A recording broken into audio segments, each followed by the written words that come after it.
One of the things I find very interesting is the issue of covenants. Covenant is just a big word for agreements. And I find it very interesting when you understand how there's a blessing that comes on generations to come based on how previous generations have lived their lives. I was actually at a family reunion recently, and we were exploring some of the covenants that God has with some of my parents, my great uncles, my grandparents, based on what they did. And we thought of my grandmother, who was a nurse, and at our farm back home, she had a clinic, and she would offer free medical care to people. And I said, that's a brilliant covenant that she would have had with God. And she might not have been aware of it, but God rewards for that kind of thing. And then we had to go on a journey where I said, let's figure out what explains the fact that cousins of mine today are doing really well in the medical field as doctors. That's a generational blessing that's on our family as a result of what my grandmother was possibly involved in doing. Yes, my cousins are intellectual, they're clever, they're hardworking, they've done really well. But these are some of the blessings we see. People sometimes come to me and say, Paul, you've started businesses, you've started churches, you've been involved in various things, you're very entrepreneurial. How do you do it? Isn't it daunting? And I say, well, that's what I've known. It might be daunting for me to try and climb the corporate ladder in some corporation, but it's been easy for me being an entrepreneur because virtually all my father's siblings are that, and there are 9 in their family, and virtually all of them have been involved in starting businesses. And so we have this generational blessing in our lives.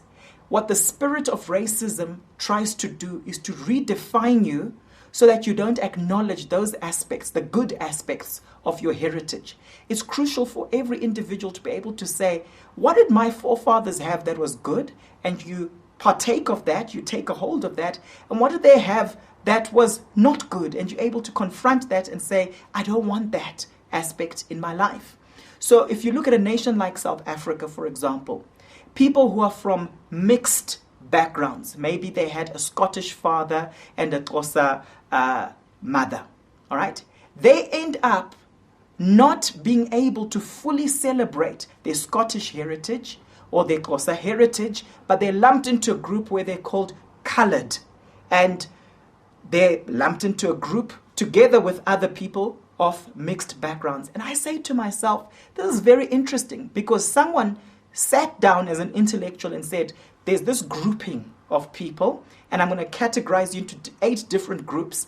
And these people have internalized that. Now, in some areas, as they've interacted, they've formed a culture or a community. But take, for example, my situation, where I am Zimbabwean in origin, in my background, I'm Shona, and my wife is of English and Irish descent. She's also Zimbabwean, but of English and Irish descent. So our 3 boys, technically speaking, in this country, by how they look, their beautiful tanned skin, would be called colored.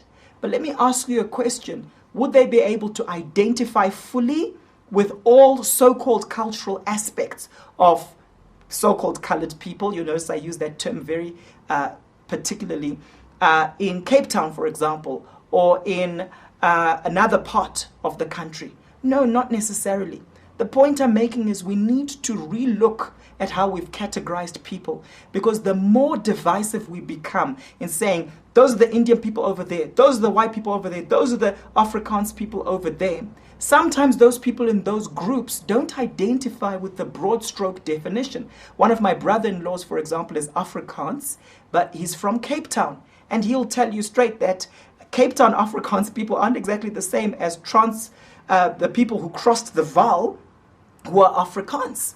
Okay, in Gauteng, for example, they aren't necessarily the same. There are a number of differences, and there's certain things he can't identify with concerning the Afrikaans people in Gauteng. So, is the way we are categorizing people useful, beneficial, or is it limiting? I also want to challenge you with this. To what extent is it affecting us in terms of general patriotism, in terms of our national culture, in terms of us being South African? Because when I listen to people in the United States, they talk about we are the United States of America. We are American, right? But when I listen to people talking here in South Africa, we've become a divided nation. The emphasis tends to be on our different cultural backgrounds over and above our South Africanness. What do we need to do to start creating a nation that has got that genuine, humble national pride to say we are South African and this is what it means to be South African, without taking away the things that we enjoy about our cultural background?